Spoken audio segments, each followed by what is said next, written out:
You close out the book with this paragraph that I thought was very poignant. You say, meanwhile, the pessimism of Trump's revolution is intentional, impassioned, and ascendant. They placed a huge bet on America's worst instincts and won.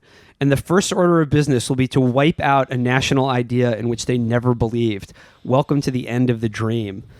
That's I mean it's tough stuff, but I mean it's like it's all right there. Yeah. Oh, yeah. Like, and that dream, like that liberal dream that I've lived in my entire life, that era is over now. Right. We never knew anything else. Yeah, exactly. Right. Yeah. And if the dream is over, then that means we were asleep to begin with. Yeah. So like now we're awake. So like now what we do counts basically, or it should, or we should try to make it count. Yeah. No, I mean it was incomplete before, and the vagueness of that allowed us to kind of this sort of weird nervous detente to exist for a long time, and now it's like the final showdown, right? Like, or we have something is going to have to give during this era, but the problem is I'm not hugely confident in the ability of the sort of well, except for the fact that Trump is so totally unpopular. Banking on that in a big way. Yeah, exactly. Don't underestimate like the ability of these people to just trip over their own dicks over and over again. Right. Like,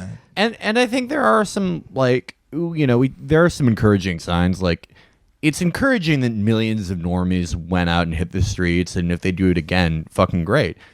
And it's also encouraging that there has been a huge uptick in sort of genuine left politics and organizing. It's still smaller than it is in other countries, but the rise is undeniable of places like DSA or even PSL. Yeah. And there's a shitload of work to be done. But the future does belong to people who have totally seen through the norms that never really existed in the first place. Right. I don't know what's going to happen. It is sort of anyone's game right now, but I see a lot of encouraging signs. Well, my thought is like when we were out at the march on Saturday, and like I said, there was like I would say the majority of people there were still with her, you know? Right. And if she had shown up in DC and spoken at that, or marched in the crowd, or done anything really, like it would have been electric. Like those people would have gone insane. They would have been just overjoyed in this moment of solidarity.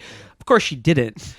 So I'm wondering, like, what's it going to take to make those people realize that Hillary Clinton doesn't really give a shit about you? And not only that, but also I was talking with a friend last night who was, she's a labor organizer who was really kind of despairing about not only the things we've been talking about in Trump and stuff like that, but also the state of the left. And I think there are some encouraging signs, but, what I thought of is that Obama was a dangerous, dangerous thing for the left and for progressives in many ways. He made the old guard kind of complacent, and he made the younger, a whole 8 years worth of people who might have entered into a more antagonistic relationship with politics and power. They just sort of felt, not crazily, they felt, he's kind of got this. He's a good guy. He's not doing everything perfect, but he seems like me. And of course, we all know about the amazing, charisma, and then of course disappointments of Obama.